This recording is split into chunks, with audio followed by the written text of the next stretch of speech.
اچھا جی، آپ سب لوگوں کو اپنے چینل پہ خوش آمدید۔ میرا نام سہیل عبدالی، وہی میرے چینل کا نام بھی۔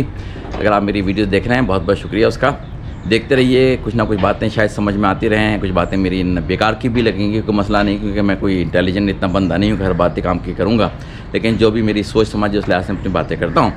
تو میں نے یہ کہا تھا پچھلی ویڈیو میں، اگر آپ نے دیکھی ہے، کہ میں اگلی اس پیسوں کے اوپر ایک آخری ویڈیو بنا رہا ہوں فی الحال، شاید دوبارہ آؤں گا، لیکن ابھی میں اس ویڈیو آج کی ویڈیو بنانے کے بعد میں جاؤں گا personal well being, physical well being کے اوپر، اور اس میں ڈاکٹروں کا ذکر ہوگا، اس میں دواؤں کا ذکر ہوگا، اس میں ایکسرسائز کا ذکر ہوگا، اس میں فوڈ کا ذکر ہوگا کہ کیا چیزیں ہیں، آپ کیا کر رہے ہیں غلط، کیا چیزیں صحیح کر رہے ہیں، کیونکہ اس کو میں کوالیفائی بھی کروں گا اپنے آپ کو، کیونکہ میں کیوں ایسی باتیں کر رہا ہوں۔ لیکن آج کی ویڈیو میں تقریباً رفلی 7 طریقے بتاؤں گا، اگر آپ وہ 7 طریقے استعمال کر رہے ہیں یا اس میں سے کچھ طریقے استعمال کر رہے ہیں تو آپ فائنینشلی ناکام رہیں گے۔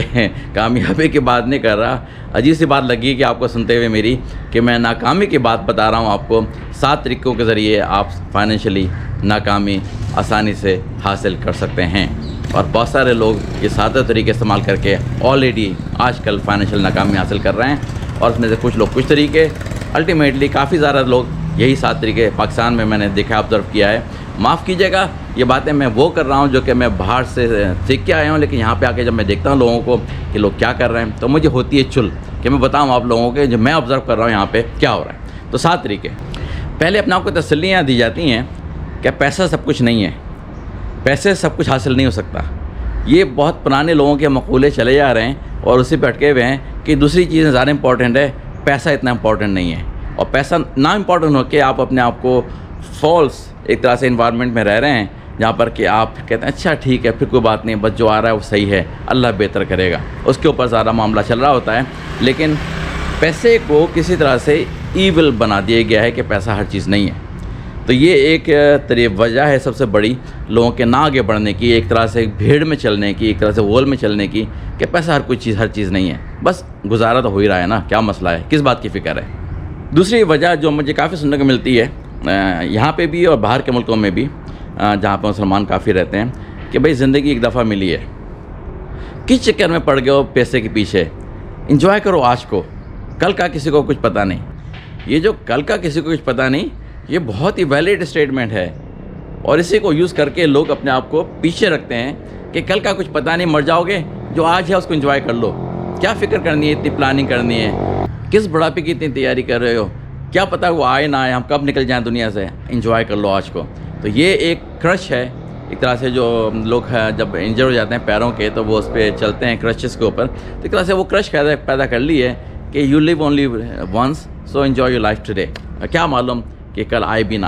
تیسری وجہ جو سب سے زیادہ نظر آ رہی ہے مجھے، سب سے زیادہ، وہ ہے کہ ہر کسی کو بلیم کر دو، اس کی وجہ سے یہ نہیں ہو رہا ہے، اس کی وجہ سے یہ نہیں ہو رہا ہے، اس کی وجہ سے یہ نہیں ہو رہا ہے، اس کی وجہ سے یہ نہیں ہو رہا ہے۔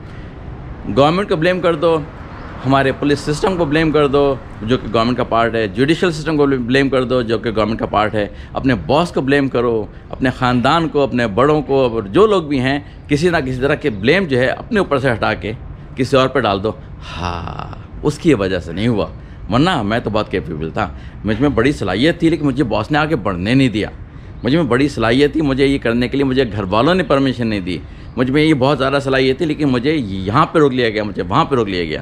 تو بلیم گیم جو ہے نا وہ بہت چلتا ہے یہاں پہ، ہر کوئی اپنے اندر رسپانسبلٹی لینے کے لیے تیار نہیں، آرام سے دوسرے پہ بلیم ڈال دو، جان چھٹی۔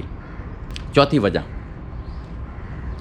یہ زیادہ ہے یہاں پہ بھی کہ دوسرے لوگ میری ٹیک کیئر کریں، کیوں نہیں کرتے، میری ہیلپ کیوں نہیں کرتے، میری مدد کیوں نہیں کرتے۔ یہ مدد مل جانے کی جو خواہش ہے، جو امید ہے دوسرے لوگوں سے، وہ یہاں پہ بہت زیادہ ہے۔ چھوٹے لیول پہ بھی دیکھتا ہوں میں کہ لوگوں کے گھر پہ کام کرنے والے لوگ ہیں، ان کے پاس سے تنخواہ ملتی ہے، وہ تنخواہ کو مینیج نہیں کرتے، لیکن اس پہ رہتے ہیں کہ جب پیسے کی ضرورت پڑے گی ہم ان کے پاس جائیں گے، وہ ہمیں پیسے دے دیں گے ایڈوانس میں، اس طرح سے کام چل جائے گا۔ ایک طرح سے مدد لینے کا جو طریقہ مل گیا یہاں پہ دوسرے لوگوں سے، چاہے وہ جاب کے اوپر ہو، اپنے حالات، مطلب اگر آپ کہیں پکڑے بھی جاتے ہیں کسی غلط کام کرتے ہوئے، تو کیا ہوتا ہے کہ وہ فلانا والا مدد کر دے گا، فلانا والا جانتا ہے اس کو، وہ مدد کر دے گا، وہاں سے وہ نکل جائیں گے، وہاں سے وہ نکل جائیں گے، وہاں سے ہو جائے گا، وہاں سے وہ ہو جائے گا۔ تو ایک دوسرے سے ایک بہت زیادہ ڈپینڈنسی بڑھ گئی ایک دوسرے کے اوپر، کہ مدد لینے کا بہت زیادہ شوق ہو گیا ہے۔ تو یہ ہے جناب چوتھا ریزن جس کی وجہ سے ہم اٹک کے رہ گئے ہیں اور فائنینشلی آگے نہیں بڑھ پا رہے ہیں۔ چلیے 5ویں کی طرف چلتے ہیں. اب آپ اس پہ بہت غصہ آئے گا بہت سے لوگوں کو کہ ہم تو بہت محنت کرتے ہیں. آپ لوگ سمجھتے نہیں ہیں کہ ورک ہارڈ ایک چیز ہوتی ہے, ورک اسمارٹر ایک اور چیز ہوتی ہے. دونوں میں بہت بڑا ڈفرینس ہے. صرف محنت کر کے آپ کہیں نہیں پہنچیں گے, لیکن وہ بھی کرنی ضروری ہے, لیکن اس کے ساتھ ساتھ ورک اسمارٹر, نان اسٹاپ آپ کا ذہن چلنا چاہیے کہ یہ کام جو میں کر رہا ہوں اپنی کمپنی میں, پچھلے 10 سال سے یہ کام اس طرح سے ہو رہا ہے. کیوں ہو رہا ہے 10 سال سے؟ سوچیں ذرا سی دیر کے لیے. اس کو کس طرح سے بہتر انداز میں جلدی ختم کیا جا سکتا ہے, اس کو سوچیے کبھی. اس کو کس طرح سے کسی اور انداز میں کر کے زیادہ کمپنی کو بینیفٹ پہنچایا جا سکتا ہے, سوچیے. وہ نہیں ہے. جو انٹیلیجنٹ تھنکنگ ہے وہ زیادہ تر چیزوں سے نکل گئی ہے کہ بس یہی ہو رہا ہے, اسی طرح سے ہماری کمپنی میں یہ کام اس طرح سے ہوتا ہے, اسی طرح سے ہوگا. ابھی بھی جاتا ہوں بینکوں میں اور مختلف جگہوں پہ, وہاں پہ ابھی بھی کھاتے کھلے ہوئے ہیں. ایکچولی کھاتے, کمپیوٹرائز زمانہ کب سے آیا ہوا ہے؟ 1984 سے. اب جا کے 35-37 سال کے بعد میں جا کے دیکھتا ہوں وہاں پہ ابھی بھی کھاتوں پہ ساری انٹری ہو رہی ہے. ساری چیزیں اسی طرح سے فارم چل رہے ہیں جو کہ فزیکل پرنٹڈ فارم آپ کو دی جاتے ہیں بھرنے کے لیے. آن لائن کا جو دنیا چلی گئی ہے وہاں پہ اٹک کے رہ گئے ہیں کہ انٹیلیجنس نہیں یوز کر رہا ہے, پرانا سسٹم چلا رہا ہے. کون سوچے اس کو چینج کرنے کا, کون سوچے اس میں تبدیلی لانے کا؟ چلنے دو جی. یہ باتیں ہو کے رہ گئیں جس کو ہمیں روکے ہوئے ہیں ترقی کرنے سے, انڈیویجول لیول پہ بھی اور اجتماعی لیول پہ. چھٹا یہ ہے کہ یہاں پہ جب کسی سے کوئی بات ہوتی ہے نا کہ یہ انویسٹمنٹ کے طریقہ, وہ گھر کو رینٹ چڑھانے کا طریقہ, وہ پراپرٹی لینے کا طریقہ یا کچھ اور بھی, ہر چیز میں لوگ شک و شبہ لے کے آتے ہیں. سب سے پہلے کہ اسکیم ہوگا, کوئی فراڈ ہوگا. ہوتے ہیں اسکیم بھی, ہوتے ہیں فراڈ بھی, لیکن زیادہ تر اس کو اب استعمال کیا جانے لگا ہے کہ ہم اس لیے نہیں کرتے بھائی پتہ ہی نہیں وہاں پہ کیا ہو رہا ہے, پیچھے پتہ ہی نہیں وہاں پہ کیا ہو رہا ہے, کیا کر رہے ہیں وہ لوگ ہمارے پیسے کے ساتھ. یہ اس قدر وہ ہو چکی ہے, ایک طرح سے سوچ کم اجتماعی سوچ ہو چکی ہے. اس کی وجہ سے بہت سارے لوگ بہت سارے فیصلے اس لیے کرنے کے لیے تیار نہیں کہ انہوں نے ارے بھائی پتہ نہیں کیا ہو رہا ہے وہاں پہ. میں نے کسی کو کہا کہ بھائی یہ پیسے یہاں سے نکال کے وہاں کیوں نہیں لگاتے؟ بھائی پتہ نہیں وہاں پہ کیا ہو رہا ہے, بس ٹھیک ہے چلنے دو اسی طرح سے. تو یہ جو خوف ہے کہ کوئی اسکیم نہ ہو جائے آپ کے ساتھ, کوئی دھوکہ نہ ہو جائے, کوئی فراڈ نہ ہو جائے, وہ آپ کو بہت ساری جگہوں سے روکے ہوئے ہوتا ہے. لیکن دھوکہ ہر کسی کے ساتھ نہیں ہوتا, فراڈ ہر جگہ پہ نہیں ہوتا. آخری جو میرا ہے ٹاپ, اس کے اوپر 7واں ریزن فیل ہونے کا, وہ اس پچھلے والے سے کنیکٹڈ ہے کہ آپ رسک لینے کے لیے تیار نہیں ہیں. کسی وجہ سے بھی دنیا میں کوئی بھی کامیابی کسی کو بھی ملی ہے وہ رسک لیے بغیر نہیں ملی. آپ دنیا میں جب پیدا ہو گئے ہیں, آپ کا ہر قدم انڈیویجولی ایک رسک ہے. اگر آپ نہیں سمجھتے, نہیں جانتے تو آپ کی مرضی ہے, لیکن آپ گھر سے باہر نکلتے ہیں تو رسک ہے. آپ سانس لیتے ہیں تو رسک ہے, آپ کھاتے ہیں تو رسک ہے, آپ سوتے ہیں تو رسک ہے, آپ جاگیں نہ جاگیں اس کے بعد آپ سب چیزیں اس کے اندر ہیں. آپ گاڑی چلاتے ہیں تو رسک ہے, موٹر سائیکل چلاتے ہیں تو رسک ہے, جہاز میں بیٹھتے ہیں تو رسک ہے, کہیں بھی جاتے ہیں رسک ہے. رسک ہی رسک ہے. لیکن یہ رسک جب اس پہ آتا ہے فائنینسز کے اوپر, وہاں آ کے ہمارا مائنڈ شٹ ڈاؤن ہو جاتا ہے کہ ہم رسک لینے کے لیے تیار نہیں ہیں. رسک لے کے آپ کو بہت بڑی کامیابی مل سکتی ہے, رسک تھوڑا سا, ریوارڈ بہت بڑا.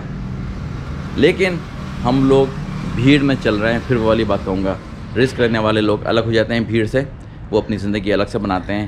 ہم بھیڑ میں چلنے والے لوگ زیادہ تر لوگ ہوتے ہیں اور بھیڑ میں چلتے رہیں گے, لیکن رسک لینے کے لیے جو کہ الگ ہو کے, آپ جتنے آس پاس دیکھ لیں بزنسز کھلے ہوئے ہیں, رسک لے رہے ہیں.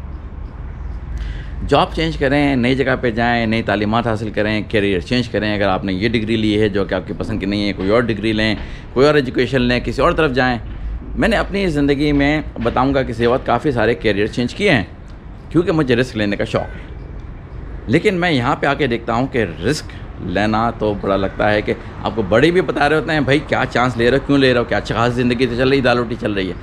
بڑوں سے لے کے نیچے تک یہ کلچر پھیلا ہوا ہے کہ رسک مت لو, رسک مت لو, رسک مت لو.